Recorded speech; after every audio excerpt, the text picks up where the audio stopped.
Broken pieces.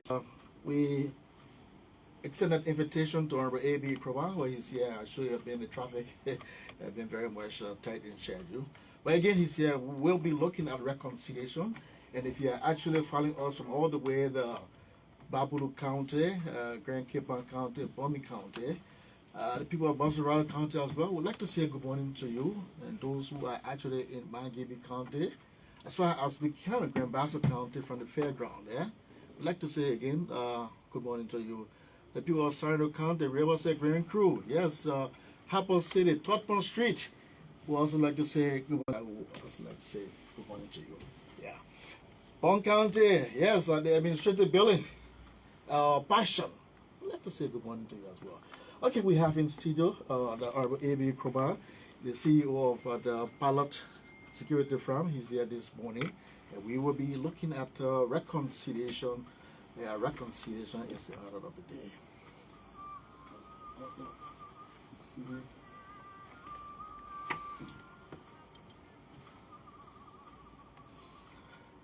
Okay, the Honorable A.B. Kromah, well, again, we are here. Election is now over.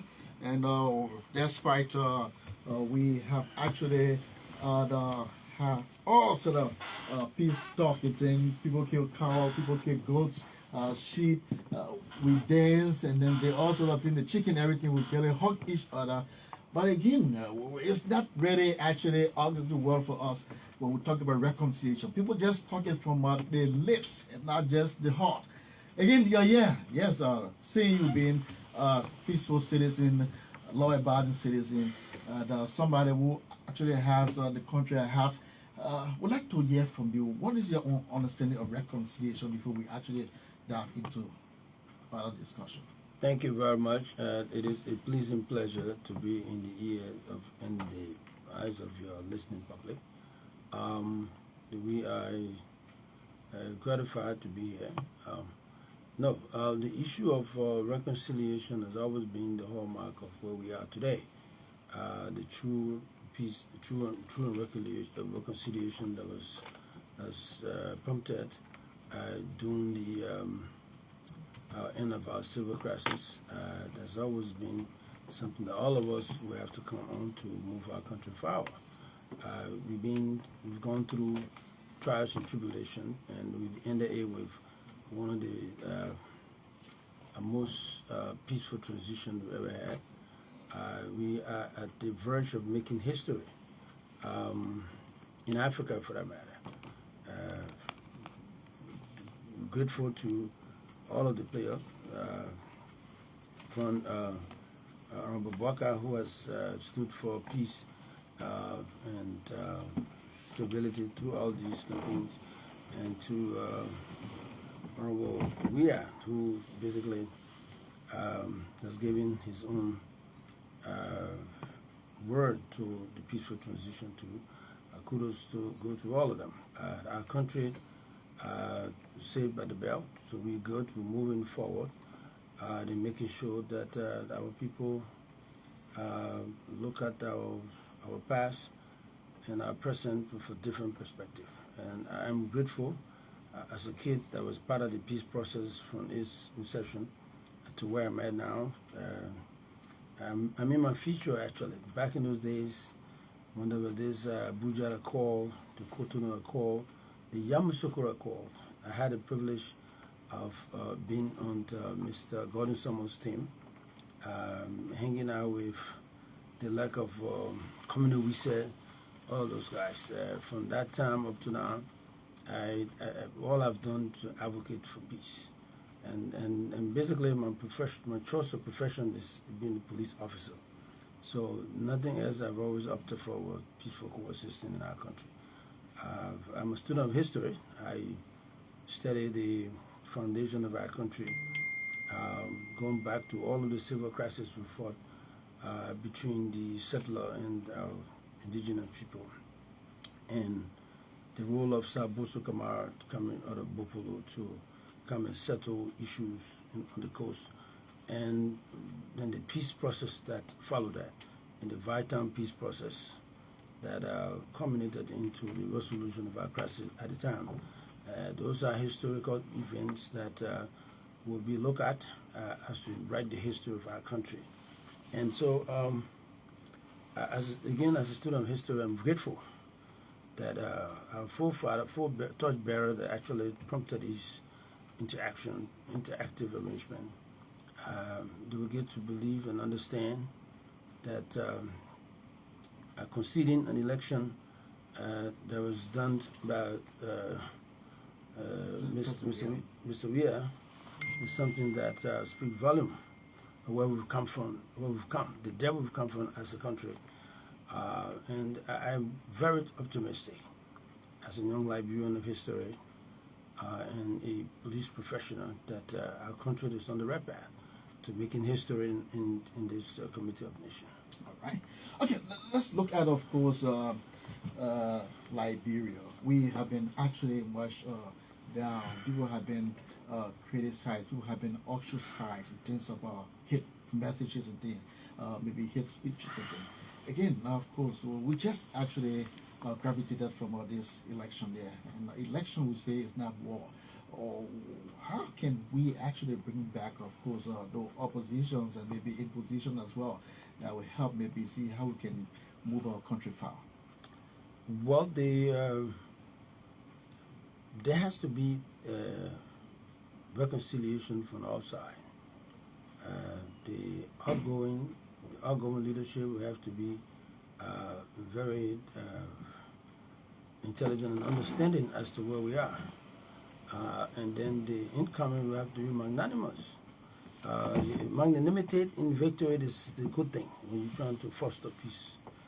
Because when you're magnanimous and you are understanding towards the plight of where we are, it will take us a long way. It will put us in a place where people who are leaving because of the political process and those that are coming in will have to understand that this is not a winner take all, but you have to be very considerate. But the incoming president, I know, I've a little bit as a student of history, I follow his track.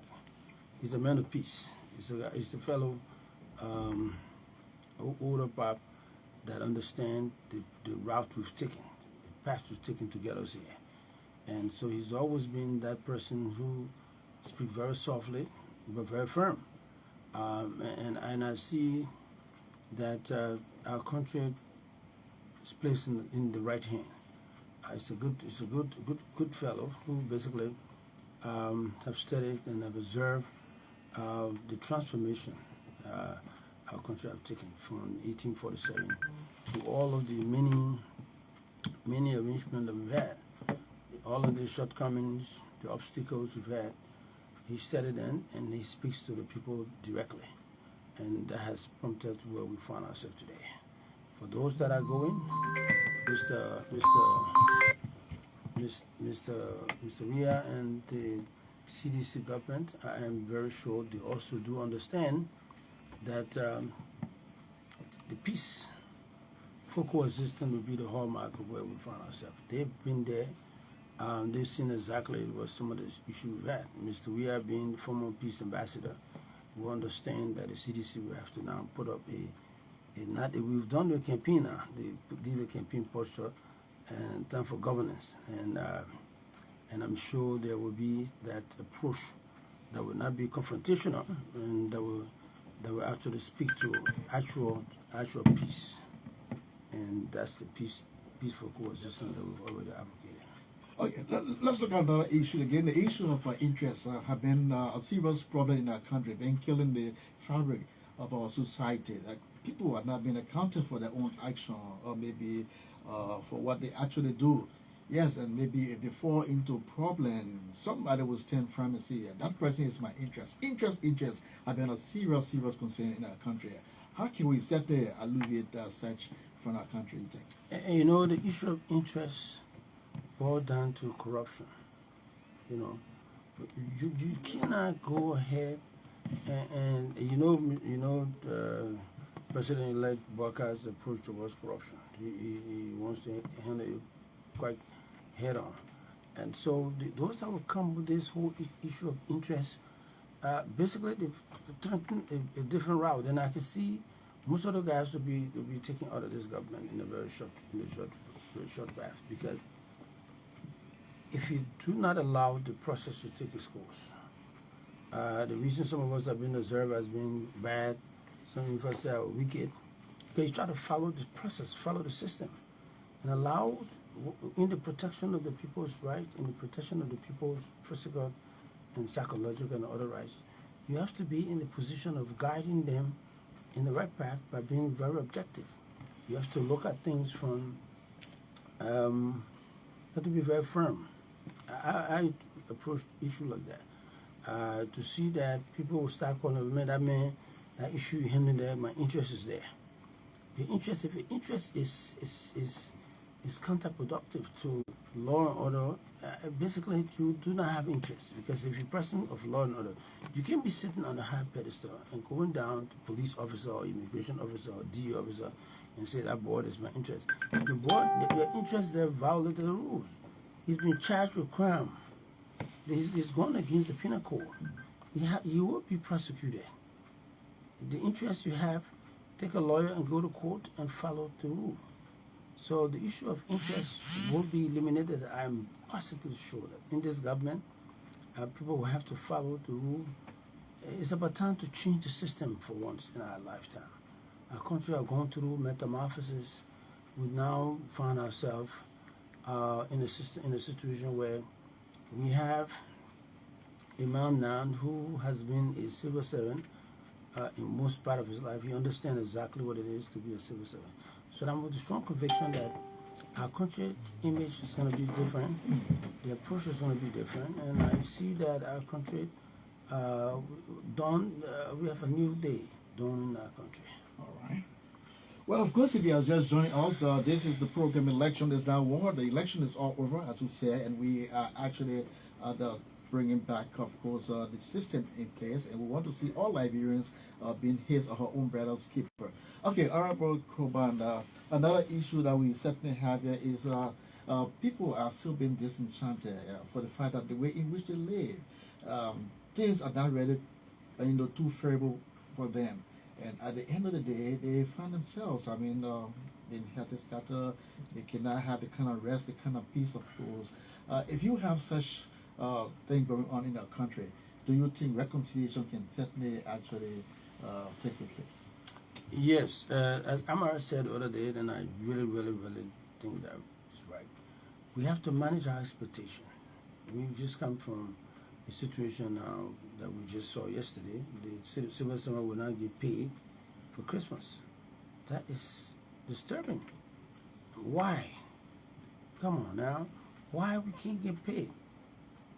Do we not have a government that's supposed to seek the interest of the people? Those are issues, those are too political. I don't want to even speak about it. It look political, but those are facts of life because they affect me as a citizen. Yeah, but to the extent where people in my neighborhood, family members, are all now going to be jumping to some of us who got a little 1 to 2 cents. We have to now, if you divide the 1 cent you make, if you got 5 cents into 4 other parts, and you take one for your own survivability, now you have to divide into half. Everybody have to, because government inability to meet up with his obligation. Yeah. What are the causes? What are the reasons for which these things are happening? I don't know. It's not because you do not have you did not win election. These things happening. I don't know, but it shouldn't happen. The government is continuing. While you are not there, the system should work for you. The system has to be working for these folks. Now, to see that people would not have these situations going, and then we find ourselves struggling. Reconciliation, yeah, is good, but there's this theory in criminology. There's this thing called the positive approach and the conservative approach, to the extent where people will tend to put their issues, their criminality, to the society. Society did not give us this right, did not give us this thing, so as a result, we go into this line of criminality. That's how the positive will look at it. And then the conservative approach basically will look at, this is the law. The law says don't commit crime. You commit crime, you get what you do. You have to be punished based upon the defined punishment or the guidelines in the sentencing guideline. So you got two different approaches. I'm just paraphrasing it. Two different approaches. And I'm of the strong conviction that a bad governance structure is giving the positive better approach. The positives will say, look, we didn't have the social network working for us, so as a result, the kids are going to. We already have a bunch of kids walking the street already with all of these excuses. And most of the guys walking the street right now, they were not here when the war was going on. So they can't put that issue to war. But the family members that are supposed to be taking care of them were affected by the war system. So in a very deductive reasoning, they can now say, well, because my mom is not working, and she or she cannot provide me the requisite situation, so that I resort into game banking. They will be having the positive approach to it. And so as a result, the government must now provide, while we managing our expectation, government now should provide the requisite logistical support, the requisite support that they need, minimum support, by paying the people's salary. All We right. work for it. Well, of course, if you are just joining us, you can actually follow us on Focus on Liberia television and on the KMTV. We are right here live on Focus on Liberia and the KMTV. But of course, again, Honorable A.B. Kromah, you are, the name is a household name. And I would like to know from you, looking at, of course, our governance system. Yes, corruption has been an old age thing here. Yeah, it cannot really be eradicated because even Madam Eddie Johnson, political Maradona, she was actually around for some time and she couldn't actually curb corruption. And she said it was a serious vampire. Again, Abu Bakr will be coming to the field. And he said he will be tackling corruption. I'd like to know from you, in your own mind, do you think he can safely curb corruption in Liberia? You know, you have to have a prepared mind to address these public menaces. Corruption is a menace that if you're not psychologically prepared and have a conviction for that matter that it is a menace, you're not going to have the chance to correct them. Abu Bakr has always been the guy who has been in the line of making things happen, preparing the society to face these situations. A guy who has been in public life all along, has fought corruption and has made corruption the public enemy number one. I'm with a strong conviction, considering where we find ourselves, considering the track record of this woman. Some of these issues, some of the reasons why some of us gravitated to his approach to things, but because of the approach that he has. If I didn't believe that he has the ability to curb these things, I would not be speaking of him. I would not even be going around his campaign. I'm of the strong conviction that he has the capability and he has the mindset and he has the preparedness to address this issue. For some of us, this issue is number one on our agenda as far as bringing about better public policy. Okay. All right. And again, if this is the case, then of course, looking at the governance system, who should be in government already? You think? Who are those that should be in government? At this point in time, it has to be people who are prepared, people who have track records. What's your definition of preparedness? You must have had the experience, the academic experience, the moral uprightness, and the understanding of leadership at the level where you will have made yourself relevant. You got track records, track record of success. Those are the folks that must come. But this is not a place to train young people. Young people who have had a chance, who wants to be part of this game right now, you have to go to school, prepare yourself. We're not going to repeat the situation that we just gone through. And you have to go to school, get yourself prepared, and gradually enter the system so that you have your upward mobility. But the preparedness will have to be based upon your approach towards public life. And and that's why I said that people must be looking at themselves. You have to have, before you come to this governance structure, you have to have introspection. Go within yourself and say, am I prepared for this? Do I have the moral uprightness to come to face the public? What is my track record? What have I done to prepare me for this process?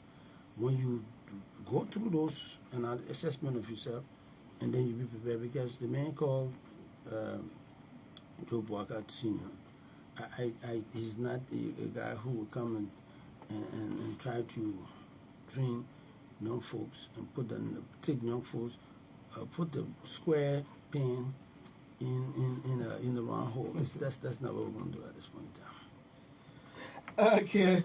Well, of course, again, if you are just joining us from wherever you are, you can actually follow us on our Focus on Liberia television and that of with the KM TV.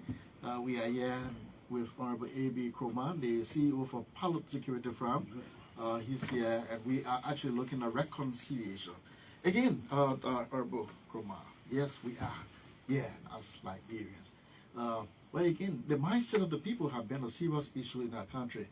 Looking at some of the elderly are still blaming the younger ones in terms of generational change.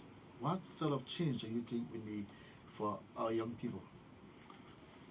We need a transformative approach. We now have to transform ourselves. Young people must look. I was young when I entered government, but I had left college. I was not. I left the University of Liberia, and I became base commander of intelligence at a tender age. But I was, at least academically, I had a little bit of understanding. Okay. I had been in the police force for 2 years, so I became base commander of intelligence. And from that point, I started my upward mobility in the police force. Then going to the States, acquiring 3 graduate degrees and coming back to have. I've already passed my entry level position, but I came back to become deputy inspector general of police for operations. So yeah, young people, I would think that they should be encouraged. Most of the young people, I would just advise them like I advised the previous young people that just entered government before the previous government. I told them, look, you're a young guy, you favor the power that be favor you, who is actually the governing authority. The favoring you does not mean you should cut off your career growth. Go to school, qualify yourself, and come and enter at the level that you grow. You build yourself a resume, and then you start to gradually find yourself contributing.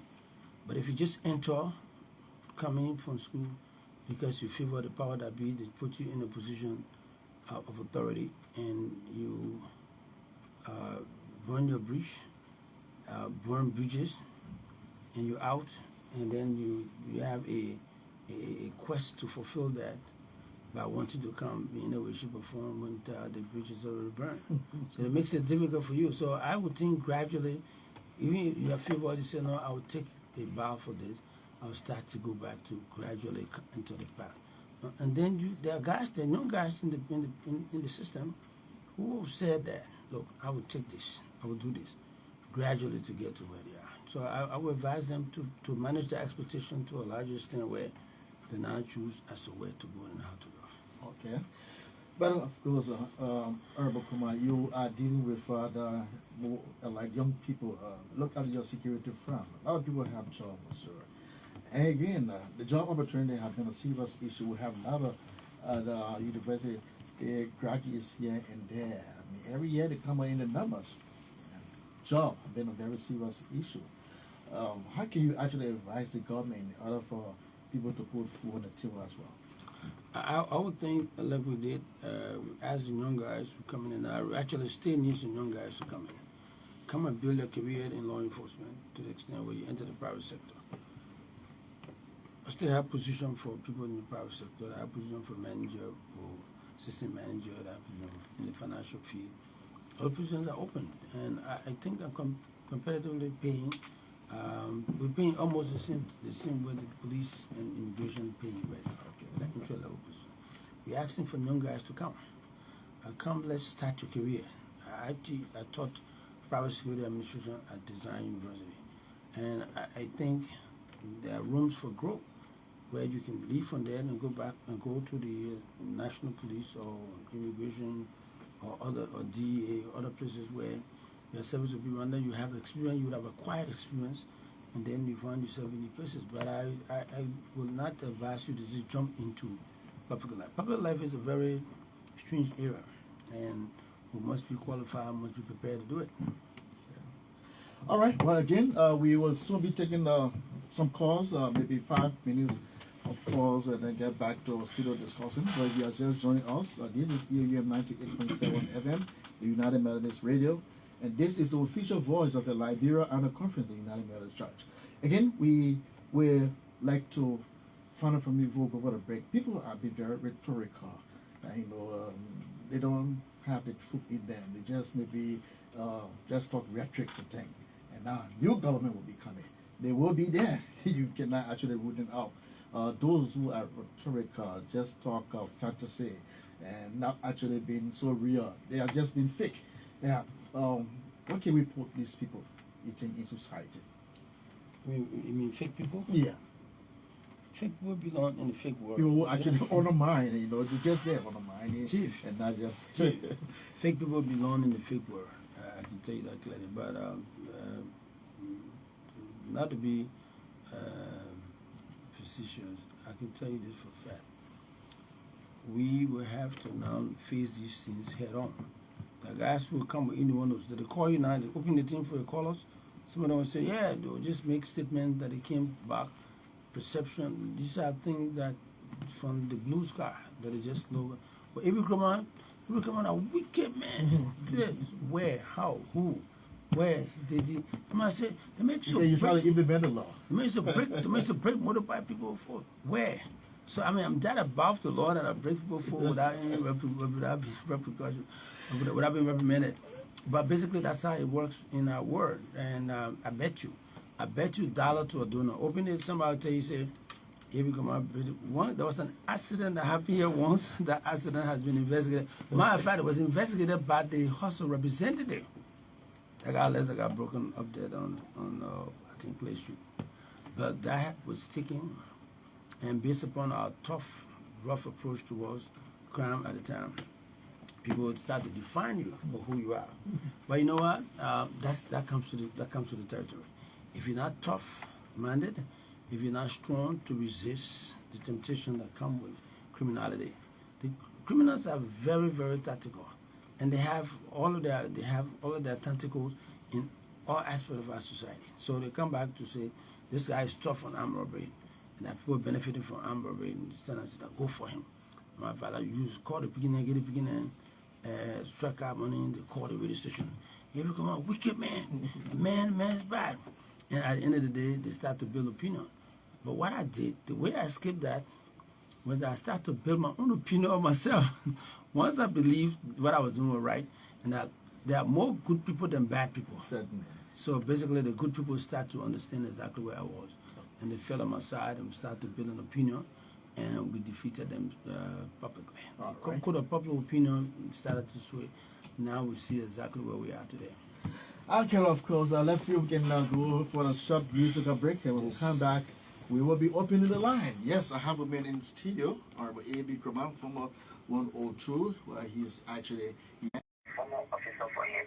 This guy is not only, a wicked boy, he is heartless. Ask him, how many times has he paid his officers, on time?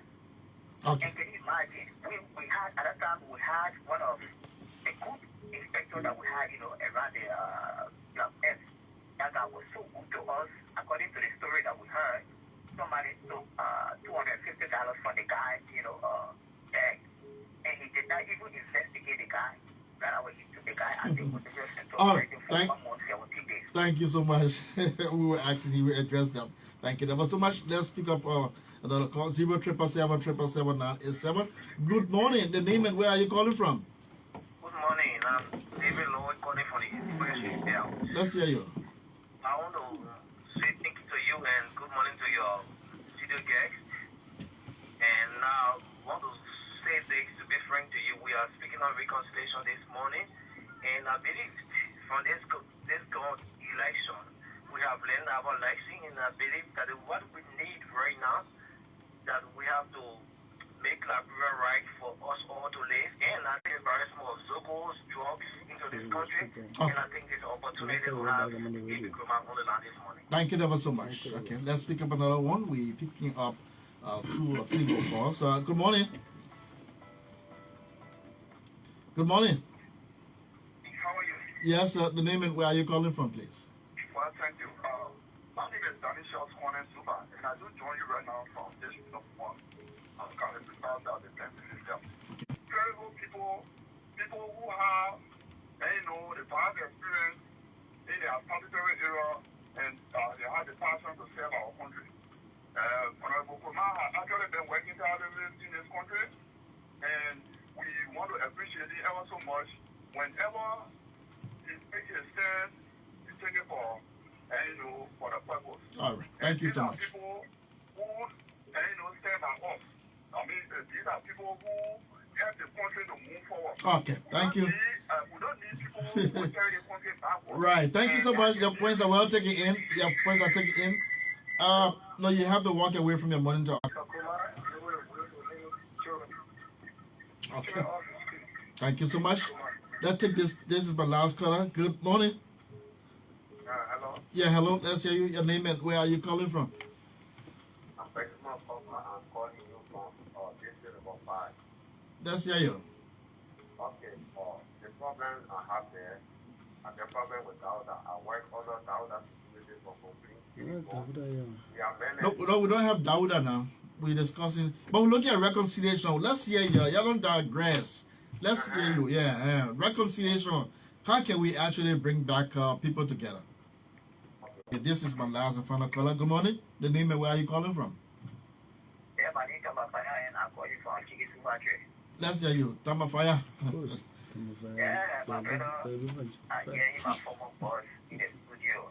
Even though he's talking about reconciliation, we agree. But what he did to us is very bad. Maybe when somebody, when somebody waits. Put Tamafaya personal history on the public way. And you guys want you to violate Give me a little bit on it. you guys want to violate. You guys want you to violate this whole labor law at all costs. All right. Come, our history is clear. I'm not going to tell you why he was fired. I'm not going to talk about that because I'll be going to labor issues. I'm not going to do that. All right. But you know exactly why he's not working for pilot anymore. And I didn't even prosecute him. How far I can go. I did not prosecute him. All right. And I'm not going to talk about his history. However, the other guy, most of the guys who come in my personal situation, I'm a law enforcement officer, lawyer abiding officer. There's no way I will let you come in and steal from the client that I have. Once you steal from the client that hired me, or you go to use the client place for your private use, it's counterproductive to why you came there in the first place. So we try to use other persuasive means to get you to not go to jail.